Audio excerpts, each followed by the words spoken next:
कि इंसान की तख्लीक ऐसी है कि ये जिस चीज़ का ज़िक्र ज़्यादा करेगा और जिस चीज़ पर ख़र्चा करेगा, तोहफ़ा देना ख़र्चा करना है ना, जिस चीज़ पे ख़र्चा कर लें आप, उसकी मोहब्बत आपके दिल में पैदा हो जाएगी। एक दफ़ा मैंने एक तजर्बा किया इसका। अच्छा, मैं मदरसे में कभी कभी अपने सब्ज़ मार्केट में कभी रात को रुकना पड़ जाता था वहाँ पर, तो क्योंकि रात इतनी देर हो जाती थी क्लास के लिए, फिर बाद में गाड़ी नहीं मिलती थी, तो हम कहते यार घर कैसे जाएं, अब मोटरसाइकिल तो थी नहीं उस वक्त मेरे पास, तो अब गार्डन से लियाकताबाद आना मुश्किल हो जाता था। रात के 11:30-12 बज गए, बस नहीं चल रही कोई, अब पैदल जाओ, रक्शे के तो पैसे कहाँ से लाएंगे रोज़ाना, तो ये कि कभी रुकना पड़ जाता था। लेकिन मेरा दिल नहीं लगता था मदरसे में, रुक तो जाते थे लेकिन बड़ी अजीब से ना। अब मैंने ये रिवायत जो है वो सुनी कि इंसान का दिल उसके माल के पीछे होता है। रिवायत ये थी कि एक सहाबी आए आप सल्लल्लाहु अलैहि वसल्लम की बारगाह में रज़ियल्लाहु तआला अन्हु, अर्ज़ की सरकार मेरा दिल आखिरत की तरफ नहीं लगता, यानी जितना वो चाहते थे उतना नहीं लगता होगा। तो आप सल्लल्लाहु अलैहि वसल्लम ने इरशाद फरमाया तुम्हारे पास कुछ माल है? अर्ज़ की हाँ माल तो है। फरमाया तो आगे भेज दो, यानी अल्लाह की राह में खैरात करो। तो वो कुछ अरसे के बाद आया और अर्ज़ करने लगे सरकार अब मेरा दिल आखिरत की तरफ, मैंने वो काम किया, माल था मैंने अल्लाह की राह में खैरात कर दिया, अब मेरा दिल आगे की तरफ रग़बत करता है। इसीलिए हमें ज़कात भी देने का हुक्म है, सदक़ात करने का हुक्म है, कुर्बानी करने का हुक्म है कि अल्लाह की राह में माल खैरात करो ताकि अल्लाह की मोहब्बत पैदा हो, अल्लाह के हुक्म पर ज़कात दो ताकि अल्लाह की मोहब्बत पैदा हो। तो आप सल्लल्लाहु अलैहि वसल्लम ने इरशाद फरमाया कि हाँ असल बात यह है कि इंसान का दिल उसके माल के पीछे होता है, तो जहाँ माल होगा वहाँ पर दिल लगेगा। ये रिवायत मेरे ज़हन में थी, तो मैंने क्या किया कि मदरसे में कुछ पैसे रख दी। जब मैंने पैसे वहाँ रखे तो अरे माशाल्लाह, अब तो मैं उसी कमरे में बैठ रहा हूँ तो कई घंटे बैठ गया हूँ, कोई तशवीश नहीं हो रही दिल में। मैंने कहा यार देखो सरकार का फरमान कितना सच्चा है। वही कमरा है, कल तक मैं यहाँ बैठना नहीं चाह रहा था और आज मैंने यहाँ पैसे रख दिए अलमारी में, कुछ 300-400 रुपये रखे होंगे शायद उस वक्त, तो रख दिए मैंने ऐसे ही ना कपड़ों में रख के अलमारी में रख दिए। बॉक्स था एक छोटा सा, उसके अंदर बंद करके रख दिए। कौन सी क्लास? मेरी क्लास नहीं, कमरा नंबर 7 में दूसरी क्लास में जाकर वहीं हम बैठ के पढ़ते थे। दिल लगना शुरू हो गया। तो जिस राह में, अच्छा यूँ भी देखें कि इंसान सबसे ज़्यादा ख़र्चा अपनी औलाद पे करता है या अपनी बेगम पे करता है, हालांकि उस पर सबसे ज़्यादा खर्चा उसके माँ बाप का हुआ होता है। और जो बीवी बच्चों वाले हैं उनको मालूम है कि उनके दिल में किसकी मोहब्बत ज़्यादा है, माँ बाप की ज़्यादा है या बीवी बच्चे की ज़्यादा है? बीवी बच्चों की ज़्यादा। अंडरस्टूड है। क्यों? खर्चा ज़्यादा कि बेगम पर भी होता है खर्चा। अब एक साहब हैं, उनको तो मैंने नहीं कहा कुछ भी, पहले वो गरीब थे, उसके बाद उनके पास कुछ यानी जो पैसे वगैरह आ गए, तो उन्होंने अपने बेगम को, ख़ुद भी बच्चों को, बेगम को कहीं पे भी जाना होता था तो वो जहाज़ पे जाते थे, जहाज़ से आते थे। अच्छा, फिर उन्होंने अपनी वालदा को बुलाया अपने शहर, ट्रेन से बुलाया।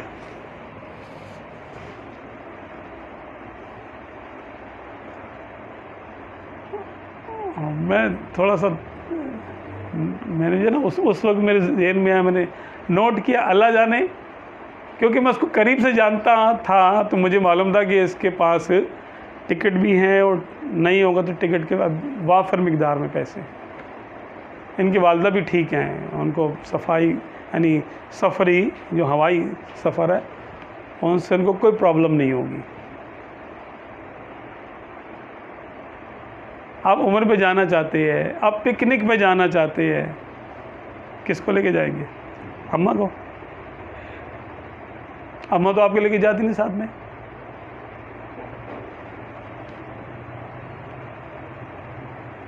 वजह क्या है इसकी? नहीं, मैं इस पे तनकीद नहीं करूँगा कि नहीं आप यूँ, मतलब ये सबके साथ है, मेरे साथ भी यही है, इंसान है। वजह इसकी क्या है? खर्च करते हैं, अपना माल खर्च करते हैं। शादी में इतना खर्चा हो जाता है यार। तो अगर माँ बाप पे अगर खर्च करें तो उनसे भी मोहब्बत बढ़ जाएगी। जी, अच्छा, शादी के बाद खूब फर्क आप गया। किसी गैर पे कर लें खर्चा। अच्छा, हाँ, आप पार्टी में फंड दे दें किसी पार्टी में, उसके लीडर से आपकी आंखें बंद हो जाएंगी। हुब्बु को शै युअमी व युसिम, जिससे तू मोहब्बत करता है तो फिर अंधा भी हो जाता है और बहरा भी हो जाता है। तो ये अच्छा नुक्ता पता चला कि इस पर खर्च किया जाए उससे मोहब्बत बढ़ जाती है। हाँ, बिल्कुल ऐसा ही है। अच्छा, बीवी से इसलिए मोहब्बत होती है। जिससे मोहब्बत करना चाहते हैं ना आप, उस पर खर्चा करना शुरू कर दें। सुभान अल्लाह, क्या बात है। आप देख लें, आपकी मोहब्बत उससे बढ़ जाएगी और उसके भी दिल में आपके लिए मोहब्बत पैदा हो जाएगी अगर वो शरीफ कौम का है, यानी अंदर से शरीफ है। या सही 11वीं इसका मतलब ज़्यादा हुजूर गौस पाक पर अगर ज़्यादा न्याज करेंगे तो हमें गौस पाक से ज़्यादा मोहब्बत हो जाएगी। गौस पाक से मोहब्बत हमें होती क्यों है? बाकी भी अल्लाह के वली हुए हैं, गौस पाक से ऊंचे दर्जे के वली भी हैं बहुत सारे, है ना। इमाम आज़म है, कोई करता उनकी? नहीं करते ना, तो उनका नाम भी नहीं लोगों को पता होता। किसी से पूछें भाई आप हनफी हैं, तो आपके इमाम का क्या नाम है? पता नहीं, मैं हनफी तो हूँ, लेकिन अवाम उन्नास को तो खैर ये भी नहीं पता होगा कि वो हनफी है कि नहीं है। कहेगा यार मुसलमान तो हूँ लेकिन ये नहीं पता हनफी हूँ कि नहीं हूँ, नाम ही नहीं पता। उसी बंदे से पूछो गौस पाक को जानते हो? यार 11वीं वाले ना, वही मालूम होगा उसको। क्यों? कभी 11वीं खाई होगी, कभी खिलाई होगी। वाह, ये वजह। माल का तबादला, माल का माना ही है मा याउलु इलैहि नासु, यानी अलक़ल्बु क़ुलूबुन नास। माल का मतलब ही है कि जिसकी तरफ लोगों के दिल माइल होते हैं। माइल से आई, माइल होना, माल यमीलु मैलन, माल मेल होना, मेल का माना झुकाव होना, इनक्लाइन, कि उस तरफ इंसान का झुकाव होता है। इसलिए फरमाते हैं कि अपनी मस्जिद में चंदा दो ताकि तुम्हारा मस्जिद में दिल लगे। इसके सफाई सुथराई, ट्यूबलाइट वगैरह यहाँ वहाँ आप देखेंगे कि जो लोग मस्जिदों में चंदा देते हैं, अल्लाह ताला उनको नमाज की तौफीक भी दे देता है कि वो जाते हैं फिर नमाज भी पढ़ते हैं। ऐसे ही। और आप देखिए, शराबी होगा शराब पे खर्च करेगा, सिगरेट वाला होगा सिगरेट पे खर्च करेगा, गुटके वाला होगा गुटके पे खर्च करेगा। छोड़ के दिखा दे, वो नहीं छोड़ सकता। क्यों? माल जो लगा हुआ उधर, तो दिल भी लगा हुआ है, दिल भी लगा हुआ है। ये आप सल्लल्लाहु अलैहि वसल्लम ने इंसान का खुलासा बता दिया कि तुमको क्या पसंद होगा क्या नापसंद होगा। जिस पे खर्चा करोगे वो तुम्हें अच्छा लगेगा, जिस पे खर्चा नहीं करोगे उससे बेरग़बत हो जाओगे। ऐसे ही।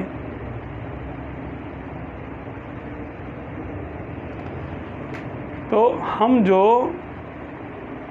जिसको तोहफ़ा देते हैं, हदीस पाक है ना, तहादु तहाबु, जिसको तोहफ़ा दोगे तुम आपस में तोहफ़ा दिया करो, लिया करो, दिया करो, तुम्हारी आपस में मोहब्बत बढ़ेगी। तो तोहफ़ा क्या माल ही तो है। आप तोहफ़ा देंगे वो भी देगा, आपको तोहफ़ा, उसके दिल में आपकी मोहब्बत पैदा होगी, आपके दिल में उसकी मोहब्बत पैदा होगी। तोहफ़ा लेने से भी मोहब्बत पैदा होती है और देने से भी, क्योंकि तबादला माल है ना। जहाँ माल बीच में आ जाएगा वहाँ पर इंसान का नफ्स मुतवज्जे हो जाएगा।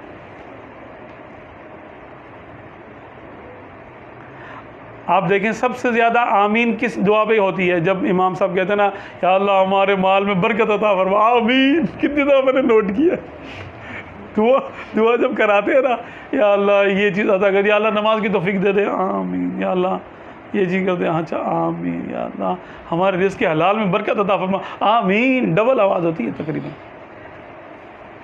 क्यों? व इन्नहु लिहुब्बिल खैरि लशदीद। इंसान की तख्लीक ही ऐसी है कि ये माल की मोहब्बत में बड़ा शदीद है। शदीद कहते पहलवान को, बड़ा तगड़ा कमांडो है ये माल की मोहब्बत में।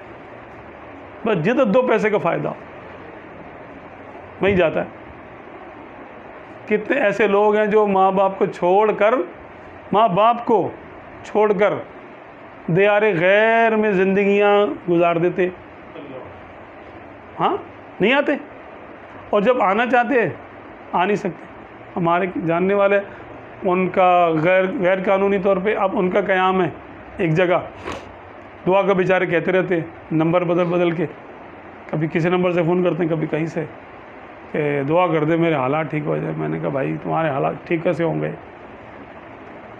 तुम्हारे माँ बाप कैसे हैं, किस हाल में? पूछा तुमने कभी उनको? कहते हैं हाँ इन्हीं के लिए गया था, फिर फंस गया जाकर, ये हो गया, फलाना हो गया, ढिमाका हो गया, अब मैं आ भी नहीं सकता, अम्मी की तबीयत ठीक नहीं है। मैंने कहा तो फिर आप वहाँ क्या कर रहे हैं? मैं तो आ नहीं सकता, आऊँगा तो फिर जा नहीं सकता। अपना खैर एक अंदाज़ होता है ज़िंदगी का गुजारने का, जिसको जो समझ में आए वो करे। मुझे नहीं अच्छा लगता, अक्सर लोगों को नहीं अच्छा लगता कि माँ बाप को छोड़कर चले जाते हैं। क्यों? माल, एक ही वजह, सिर्फ माल, दूसरी कोई वजह नहीं है।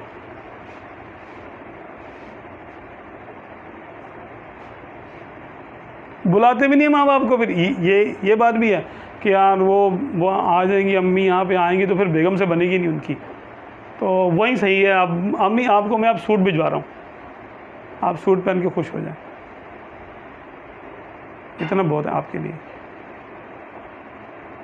पैसे भिजवा देता हूँ, चलें आपको बहुत ही ज़्यादा हुआ, मैं जरा पैसे भिजवा रहा हूँ, उम्रा कर लें आप, इधर नहीं आए। डोंट डिस्टर्ब आवर लाइफ्स, हमारी ज़िंदगी डिस्टर्ब ना करें आप। सबसे ज़्यादा इंसान पर हक किसका? उसके माल पे, उसकी जान पर, उसकी माँ का है। हदीस पाक में तो यही है ना? किधर कोई अदा करता है? ये तो माशरती कमज़ोरी है हमारी। मैं नफ्सियात की बात कर रहा हूँ। क्यों नहीं करता? करने वाले हैं, वो करते हैं, खर्चा नहीं करते। खर्चा करते हैं अपनी बीवी बच्चों पे,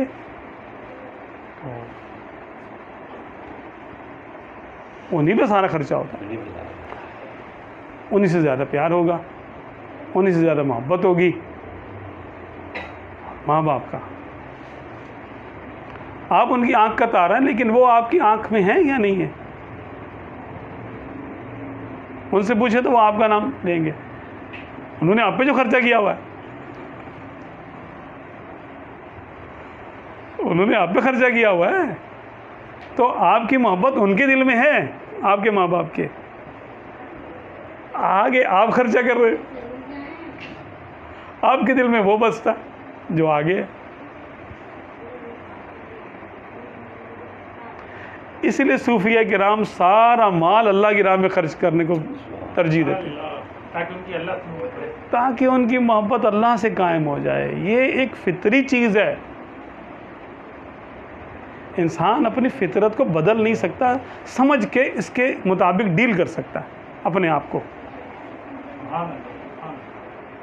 अगर हम अल्लाह की मोहब्बत दिल में रखना चाहते हैं और बेसाख्ता मोहब्बत रखना चाहते हैं। एक ज़बरदस्ती की मोहब्बत है कि हमसे कोई पूछे भाई अल्लाह से डरते हो, हम कहेंगे हाँ बहुत डरते हैं, रोज़ाना रूटीन से गुनाह करते हैं और वो नहीं छोड़ते। भाई डरते हो तो क्यों कर रहे हो गुनाह? क्योंकि अंदर से नहीं है, खौफ नहीं है अंदर से, मोहब्बत भी नहीं है, खौफ भी नहीं है। सूफिया किराम ने इस नुक्ते को उठा लिया, कहा कि अच्छा अगर अंदर से कुछ करना है तो उसका ज़रिया माल है, माल खर्च करो अल्लाह की राह में, अल्लाह से मोहब्बत हो जाएगी आपको। वो माल अच्छा है जो अल्लाह से मोहब्बत करवा दे। एक बुज़ुर्ग जो है वो माल की बड़ी बुराई बयान करते थे, माल ऐसा, माल ऐसा, माल दुनिया का माल, दुनिया का माल। उनका एक जो है ना मुरीद था, हमेशा उनके पीछे जुम्मा पढ़ता था या नमाज़ पढ़ता था। एक दिन वो था ज़रा कुछ पैसे वाला, एक दिन वो आया तो लेट हो गया, पीछे जगह नहीं मिली उसको। अभी इमाम साहब बयान ही कर रहे थे तो उसने आगे एक जो है ना उसकी जगह पर, जो उसकी मामूल की जगह थी, उस पर एक आदमी बैठा हुआ था। इसने अपनी सिक्कों की थैली निकाली, उस वक्त दिनार होते थे या दिरहम। उसने बोला कि यार ये तू ले ले, पीछे आ जा। उसने भी देखा अच्छा यार कुछ मिल ही रहा है ना, पीछे आ गया वो। और दूसरी सब मैं नमाज़ पढ़ लूँगा, नमाज तो हो ही जाएगी, पहली भी ना सही। पीछे आ गया, पैसे उस ले लिए। ये शख्स आगे आगे बैठ गया। जब महफिल हो गई तो इसने पूछा हज़रत आप माल की बड़ी बुराई बयान करते हैं, आज तो मैंने माल की बड़ी फजीलत देखी। मतलब क्या? मतलब मैंने देखे इस तरीके से मैंने जगह का तबादला कर लिया और वो शख्स पीछे चला गया और मैं उसकी जगह आगे आ गया। आपने फरमाया लेकिन माल कहाँ रहा? माल तो पीछे ही रहा, जब तक तेरे पास था तू पीछे था, जब उसकी जेब में आया तो वो पीछे चला गया। माल का फ़ायदा खर्च करने के बाद होता है, खर्च करने से पहले नहीं। ज़ही नसीब को अल्लाह की राह में खर्च कर ले तो माल होता ही इसलिए है कि इसको अल्लाह की मोहब्बत इससे ख़रीदी जाए।